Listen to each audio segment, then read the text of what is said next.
La volonté antécédente n'est qu'une simple velléité. J'éprouve en toute occurrence que mes pensées et ma volonté ne sont pas en mon pouvoir, et que ma liberté n'est qu'un fantôme. La liberté, après tout, qu'est-ce que ça veut dire? Ça veut dire qu'entre deux actions, une bonne et une mauvaise, tu peux choisir.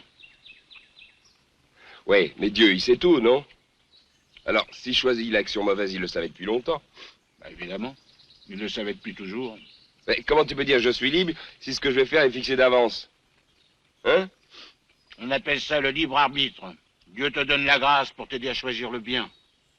Mais puisqu'il sait que je vais choisir le mal, c'est lui qui l'a décidé, c'est pas moi, hein?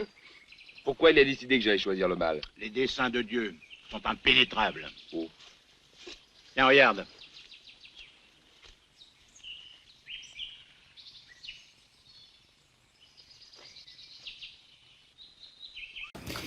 Hola, convocados por el Fantasma de la Libertad, estamos en una nueva edición del seminario Transmisión en Cuarentena, la 8ª edición.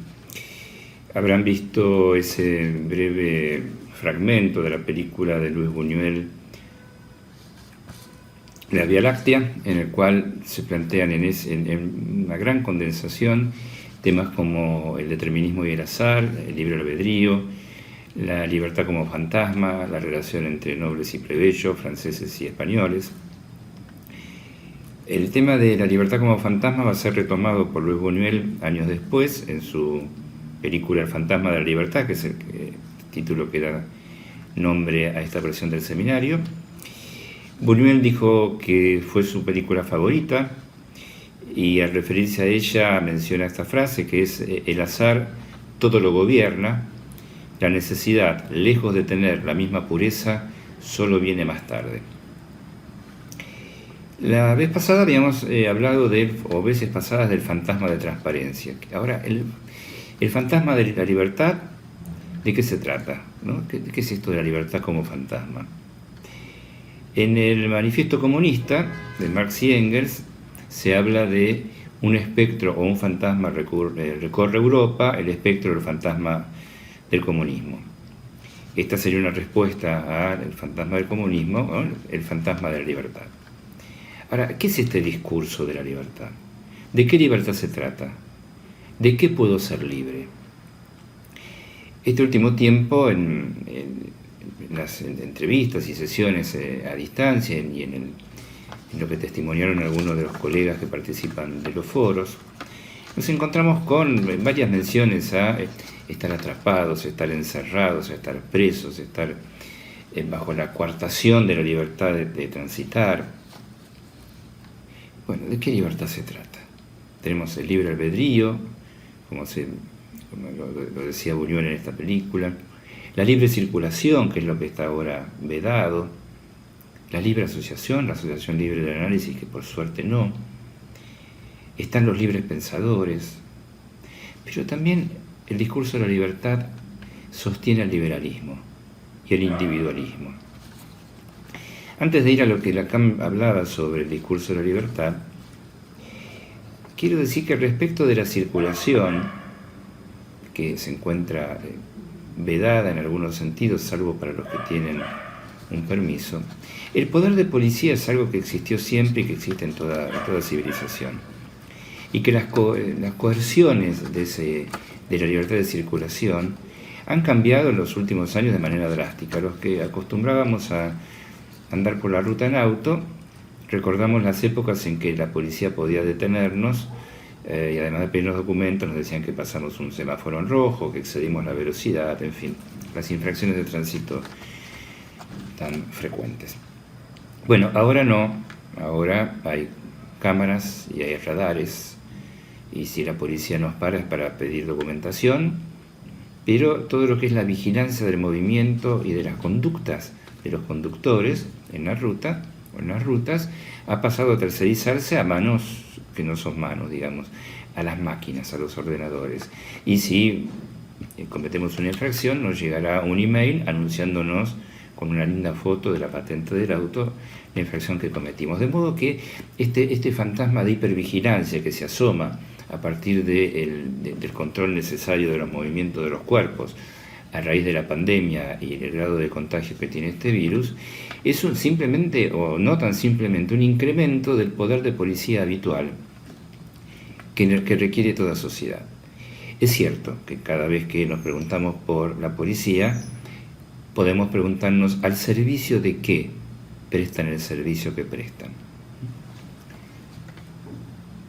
Bueno, volviendo entonces a la libertad, al discurso de la libertad.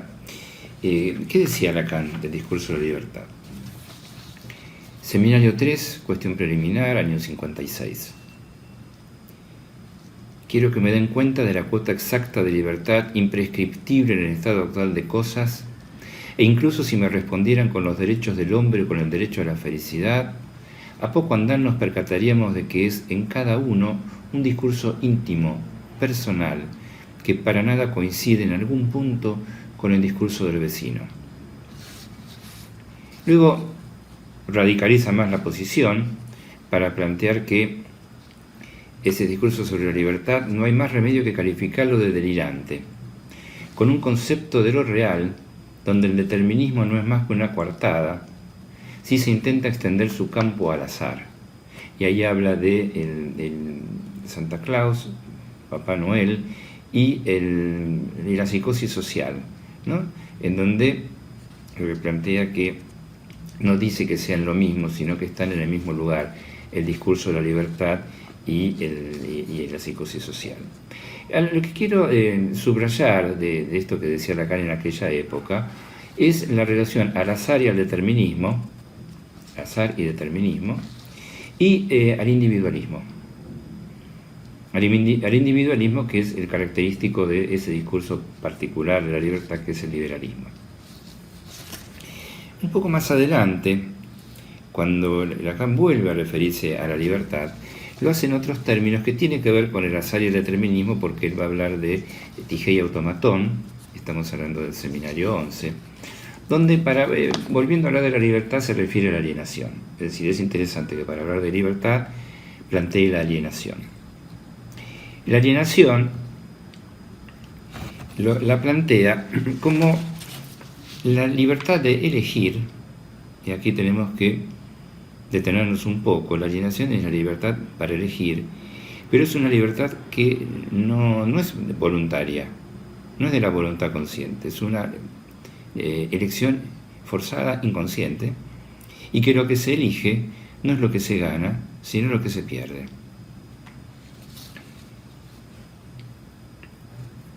La alienación consiste en ese vel, habla del vel, recuerdan el rombo, el losange, que en este caso él lo divide desde el punto de vista horizontal en una V corta, podríamos decir abajo, que sería el vel de la reunión, y el de arriba el vel de la intersección, o sea que está planteando la alienación en términos lógicos.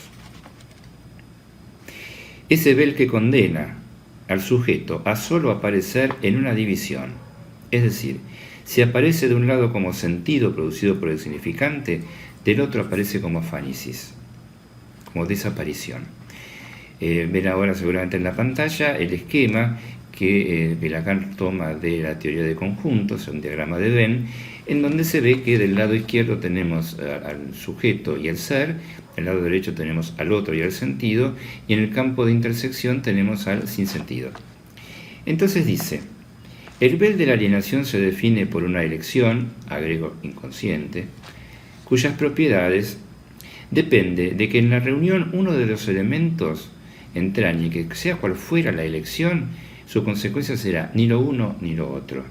¿No? La elección entonces es que uno decide conservar una parte a sabiendo que la otra desaparece de todas formas. No soy o no pienso, la bolsa o la vida, la libertad o la muerte. Entonces, ¿cómo lo ilustra? Porque así lo dice. El ser está del lado el ser está de un lado y el sentido está del otro. Si escogemos el ser, el sujeto desaparece, se nos escapa, cae en el sinsentido, que es todo lo que hay de ser en el campo del otro. De todos modos, lo que está planteando es que en tanto el sentido, de todos modos no, entonces lo que está planteando es que en tanto el sentido está en el campo del otro y el sujeto se aliena en los significantes del otro, para poder de allí separarse, la interpretación que apunta al sujeto no va a ser la interpretación del sentido, sino va a apuntar a esa lúnula, a ese campo que es el del sinsentido. Entonces trabaja la bolsa o la vida a partir de Hegel. ¿Por qué? Porque es a partir de Hegel, de la dialéctica del amo y el esclavo, que la alienación de la que se trata es aquella por la cual el hombre emprende, dice Lacan, el camino a la esclavitud. Si elige la libertad, pierde las dos. Por lo tanto, tiene que elegir la vida, de tal modo que el esclavo, para quedarse con la vida, entrega la libertad. Mientras que el amo, en la pelea a muerte por el puro prestigio, para ganar el goce, entrega la vida. Allí entonces Lacan habla del factor letal. El factor letal, pulsión de muerte, ubica a los cromosomas, después vamos a hablar de eso, y va a finalmente decir que la única libertad que tenemos es la libertad de elegir morir. Bien. Respecto de, entonces, la alienación en el campo del otro, va a hablar que el rasgo unario, el sujeto lo va a encontrar en el campo del otro, porque es donde el sujeto va a ser nombrado, y allí se va a encontrar con el conjunto de los S2, de los significantes, que son aquellos que constituyen el saber. Entonces retomo donde habíamos concluido la vez pasada. Habíamos dicho que el producto del discurso de la histérica, es decir, del discurso del analizante, es un saber, el cual el analista se hace trabajar por ese saber, como se hizo trabajar Freud, para luego, en un cuarto de giro, llevar ese saber al lugar de la verdad y desde allí, colocando el saber en términos de verdad, puede incidir en el analizante para avanzar en la cura de su neurosis. Ahora bien, el saber entonces que está colocado en el lugar de la verdad del discurso del analista es el saber que proviene, a través de un cuarto de giro, del producto del discurso histérico. Lacan dice, una frase muchas veces repetida, que el analista es al menos dos, el que produce efectos y el que a esos efectos lo teoriza. El saber en la producción de los efectos está en el lugar de la verdad del discurso, es decir, bajo la barra, reprimido, no disponible. Cuando el analista teoriza, ese saber va sobre la barra y va a constituir entonces un discurso que se llama el discurso universitario, tan bueno o tan malo como cualquier otro. Lo que tenemos con el discurso universitario, que coincide con el discurso en general de la universidad, es que es producto justamente de hacer pasar un saber de un oficio, de una praxis, de un efecto, al lugar de algo transmisible. Es decir, en tiempos de pasaje de la Edad Media al Renacimiento, los oficios que requerían para aprenderse ir al taller donde el maestro artesano enseñaba a sus alumnos, comienza a poder transformarse en episteme, es decir, en un saber formalizado y por lo tanto transmisible, en apariencia sin necesidad de pasar por la experiencia. El saber del analista, entonces, está en esos dos puntos, entre el oficio por el cual el saber está en el lugar de la verdad y produce efectos, y el saber que va al lugar de agente del discurso universitario. Ahora, el discurso universitario conlleva, nos encontramos con que está bastante ligado a un par de fantasmas, bastante clásicos. Uno es saberlo todo, y no poder salirse entonces del discurso universitario porque está la ambición de saberlo todo. Había en mi época una enciclopedia que se llamaba justamente Lo sé todo. Ese fantasma de saberlo todo es lo más inhibitorio que hay, indudablemente, porque lo tenemos con el caso que trabaja Lacan del paciente de Cris. Todo saber está en el otro y no se puede tener una proposición original. Es decir, es el fantasma de no poder despegarse, separarse del otro, porque entonces todos los significantes son del otro. Y lo vemos en el ejercicio de ese discurso universitario, no en la universidad necesariamente, sino en aquellos que, para intentar transmitir su práctica, se sostienen en la cita de autoridad de un modo más que excesivo, diría yo casi exclusivo, lo que se da en llamar, o a mí me gusta llamar, la psittacosis, es decir, la psicosis de repetir como loros.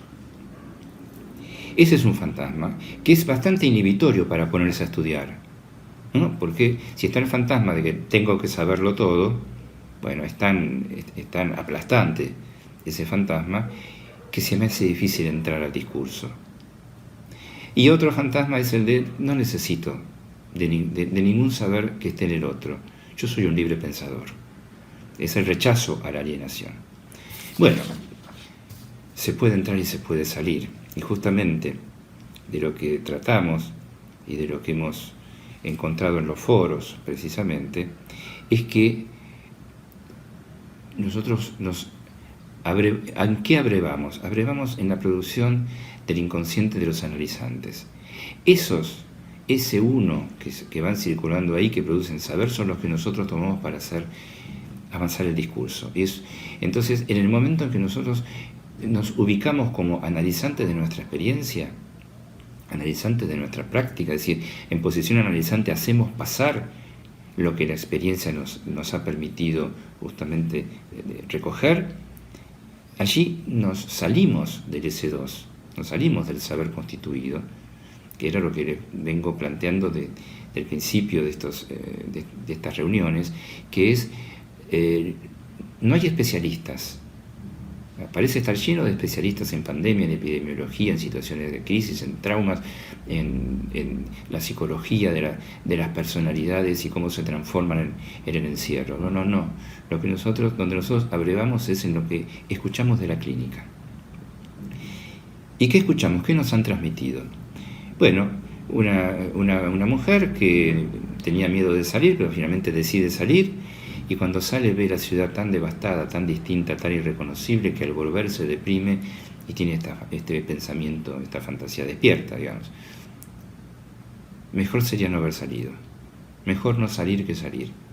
Bueno, es el refugio clásicamente neurótico de no querer saber nada. Una pregunta que arrecia en los analistas hoy por hoy es: ¿volveremos al consultorio? ¿Cómo? ¿En qué condiciones? ¿Volveremos a pensar en el encuadre? ¿Tenemos que volver a pensar todo de nuevo? Una fantasía también que apareció en los foros es esta fantasía de conseguir el permiso de circulación. Y en este permiso de circulación, a este permiso de circulación se le adosa una fantasía bastante llamativa, que es, si tengo el permiso para circular, entonces no me contagio. Algo así, como si el permiso que viene de la autorización del otro me evita un real, es el contagio. Es una fantasía interesante, ¿no? También aparecen otras fantasías como que yo puedo hacer pequeñas transgresiones, sé que estoy violando la ley, que puedo tener problemas, puedo tener una causa, en fin, pero me las arreglo para tener un certificado trucho, un permiso trucho de circulación, para ir a ver a alguien que tengo ganas de ver, porque 40 días, 50 días sin ver al otro, sin ver, sin abrazar, sin tocar, sin reunirse, sin palpar, sin oler, es como demasiado. Pero en esta fantasía, estas pequeñas transgresiones, por así decir, aparece también una idea que es: yo no me voy a infectar. ¿Y por qué no? ¿No puede decir? ¿Por qué no? También aparecen otras fantasías, por ejemplo, las teorías llamadas conspiranoicas. ¿A qué obedecen estas teorías conspiranoicas? Obedecen a que se interpreta que la mutación del virus fue producida ex professo en algún laboratorio. ¿Qué ideología conlleva esta ideología? Todos pasamos por ahí, No digo que uno esté a salvo de una teoría conspirativa paranoica, pero la idea que está sosteniendo, la ideología que está sosteniendo una teoría conspiranoica de certeza, es la herencia del hombre respecto de la omnipotencia divina, lo que se llama el antropoceno. Tiene una fantasía narcisista antropocénica. Nosotros somos los herederos de Dios, y entonces todo lo que proviene de Dios ya está hecho, es perfecto, y si hay una mutación que nos daña, eso es producto de, que lo queremos llamar el demonio, no importa, llamémoslo el demonio, el diablo, pero es producto del artificio del hombre. Porque la obra de Dios no podría ser dañina. Y porque además, en la obra de Dios todo está acabado. Bueno, Por supuesto, es una ideología que hoy no debería tener el vigor que tiene, pero también tiene vigor la teoría de la Tierra plana. Entonces, tenemos que respecto de la mutación del virus, dos grandes teorías, y hay quienes sostienen una, la mitad de la biblioteca y la mitad de la biblioteca, ¿no? Hay quienes dicen que la mutación es artificial, producida en un laboratorio, ¿dónde? Bueno, Estados Unidos, China. Y otra que es natural. ¿Cómo diferenciar lo artificial de lo natural? Pregunta. Con esa pregunta comienza un libro que escribió Jacques Monod en 1970, pocos años después de haber recibido el Premio Nobel de las Ciencias Físicas, Bioquímicas y Médicas de aquel entonces, por su trabajo sobre el ARN, es decir, el ácido ribonucleico o mensajero. El ARN es aquello de lo que está hecho el virus. Este científico, que gana el Premio Nobel por sus investigaciones, comienza su libro llamado El azar y la necesidad, vuelven estos significantes, preguntándose por esta distinción y diciendo que la distinción entre los objetos artificiales y los naturales nos parece inmediata y sin ambigüedad, y sin embargo ni son inmediatos ni objetivos estos juicios, y todo el libro versa sobre esta distinción a propósito del azar y la necesidad. El azar y la necesidad, que venimos ubicando en relación con la libertad desde la película de Buñuel, desde el discurso de la libertad y de la alienación en Lacan, la encontramos ahora en la filosofía de Epicuro y Demócrito. Demócrito decía, estamos siglo III, siglo III-IV antes de Cristo. Como ven, nada nuevo, ¿no? Los hombres han forjado el fantasma del azar, manifestación de su propio desconcierto, pues el azar se halla en lucha con todo pensamiento vigoroso. Es decir, el azar va contra el pensamiento, decía Demócrito. Epicuro, en cambio, Epicuro es el que inventa el clinamen, es decir, la desviación de la caída recta de los átomos, y a partir de esa desviación la producción de algo nuevo. Epicuro decía, hay algunas cosas fortuitas y hay otras que dependen de nuestro arbitrio. Es imposible persuadir a la necesidad. El azar, al contrario, es inestable. Y dice finalmente en su recorrido que hay que admitirse el azar y no, como cree el vulgo, adjudicar todo a la divinidad.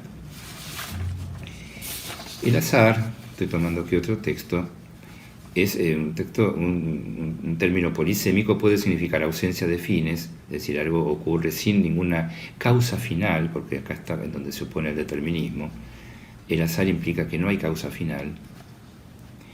El azar puede equipararse con ausencia de nexos entre las causas entre sí, o sea que entre una causa eficiente y una causa final no habría nexo, entre causa formal. Pero también equivale a contingencia, que es el modo en que la va a tomar Jacques Monod. Contingencia, ¿qué quiere decir esto? Que el tiempo y el lugar en los que se dan los fenómenos no dependen de los fenómenos. No se trata de indeterminación, porque hay una causa que irrumpe en el reino de la necesidad, pero no de modo necesario. La contingencia se puede definir justamente como aquello que es posible, pero no necesario. La libertad no es incausada, no es sin causa. Es ella misma una de las causas que actúan de acuerdo con lo que Epicuro señala al afirmar que algunas cosas están en nuestro poder, en nuestro arbitrio, y otras no. Bueno, como ven, este tema y el tema del libre arbitrio, del libre albedrío, del determinismo, de las ideologías deterministas y de las azarosas, proviene desde el principio de nuestra cultura. Monod habla, y vamos a tomar a Monod porque no solo por el ARN, que es algo que nos interesa hoy por hoy, sino por cómo ubica la contingencia respecto de la necesidad. Él habla de ciertas propiedades de los organismos y de la biosfera en general, del hombre y de la biosfera. Está en esos dos cuadros. Hay una invariancia reproductiva. Dice, ¿qué es la invariancia reproductiva? Es la capacidad de reproducir una estructura de alto grado de orden. Es decir, el ADN, como estructura de alto grado de orden, puede reproducirse y transmitirse de una generación a otra, conservando la norma estructural específica, por ejemplo, de los humanos. Esta es una invariancia reproductiva. Pero dice que toda concepción del mundo supone necesariamente una solución implícita o no del problema entre la invariancia y el azar.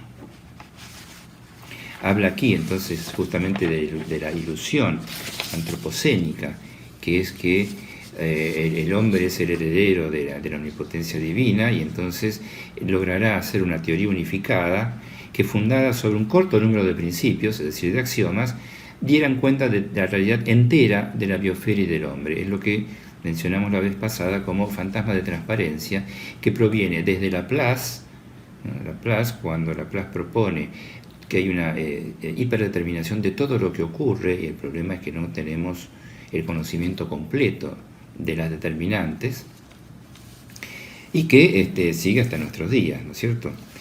Y fíjense lo que dice Monod. Todas las religiones, casi todas las filosofías, una parte de la ciencia, atestiguan el incansable y heroico esfuerzo de la humanidad negando desesperadamente su propia contingencia. ¿Cuál contingencia? Dice que a escala microscópica hay una fuente de incertidumbre muy radical que se enraiza en la estructura cuántica misma de la materia, la estructura cuántica de la materia. Una mutación es un acontecimiento microscópico, cuántico, al que se le aplica el principio de incertidumbre. Ese acontecimiento es, pues, esencialmente imprevisible por su propia naturaleza. Menciona, como pusimos en la placa de inicio, que Einstein no estaba de acuerdo con que Dios jugara a los dados con el universo, no estaba de acuerdo con la teoría cuántica. Pero va a decir, una secuencia de ADN que va a tener efectos en las proteínas, pero no un efecto inmediato, sino un efecto cuando la proteína se pliegue y entonces constituya tejidos, nunca va a poder aislarse por completamente del dominio de un azar esencial.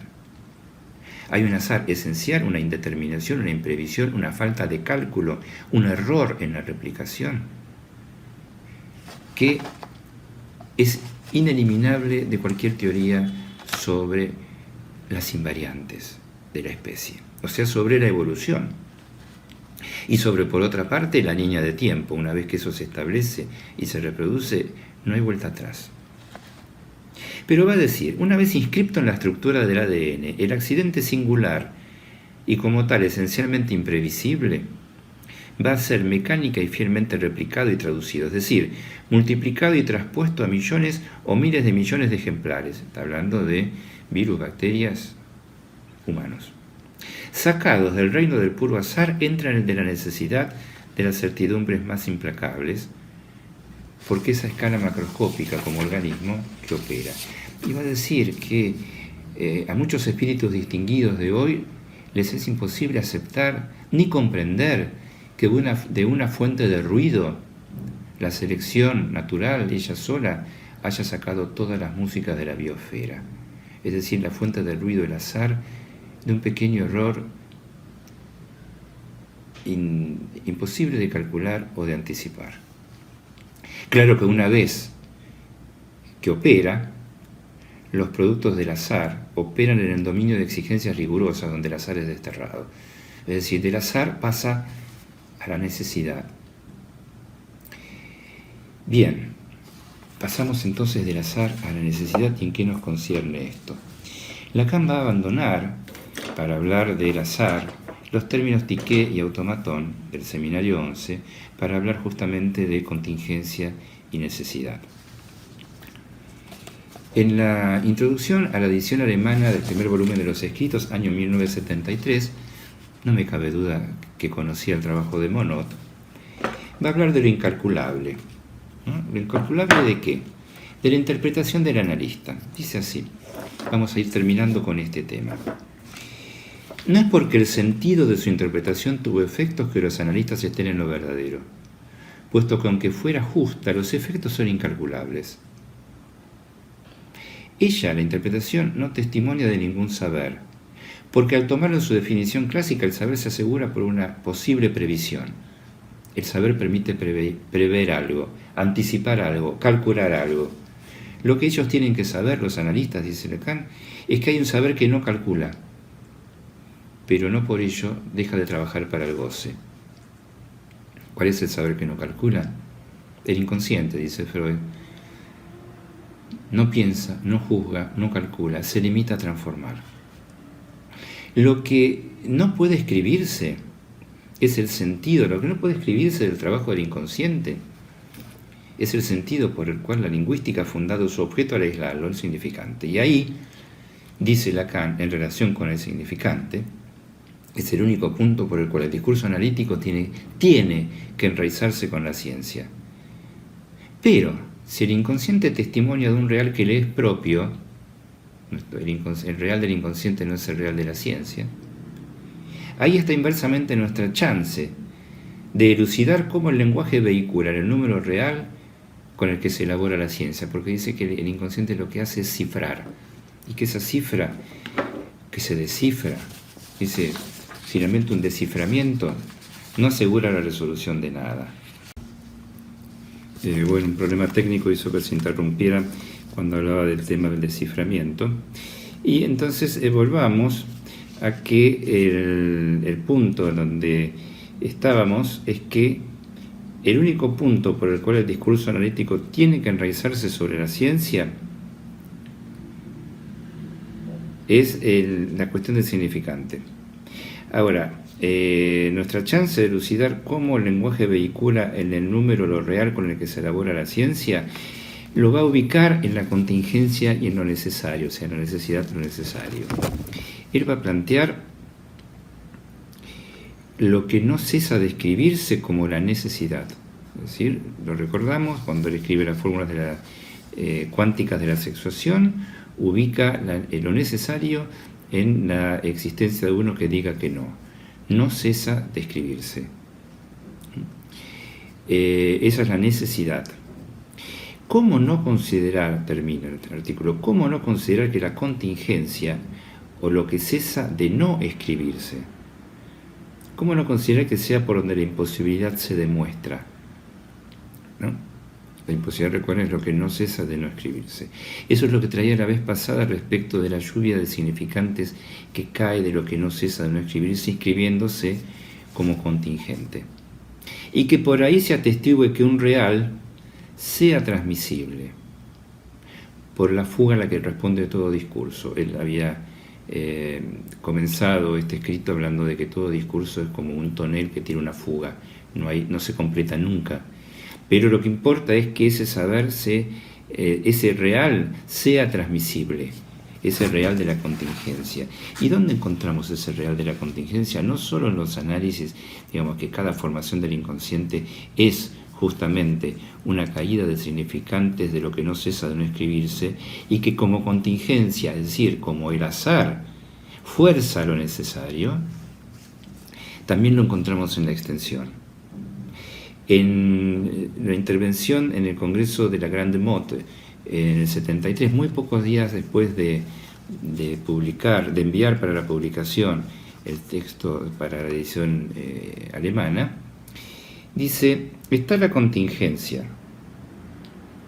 ¿En qué está en la contingencia? Está lo que pasa en los grupos, está hablando de los grupos en ese caso del Congreso, yo lo hago extensivo a estos foros que tenemos, porque además lo vengo sosteniendo desde el principio, que es en la posición analizante de cada cual, de hacer pasar de su práctica contingentemente lo que se hace trabajar de ella, que cada uno hable y aporte su experiencia, es ahí que puede producirse lo que no se concibe en nuestra idea de real, más que en términos de una suerte de cristalización. Ahí pueden producirse los puntos nudos, los puntos de precipitación que harían que el discurso analítico tenga finalmente su fruto. Es decir, en poder hacer pasar el discurso del psicoanálisis, hacerlo avanzar, y esa es una libertad que no nos van a hacer cenar.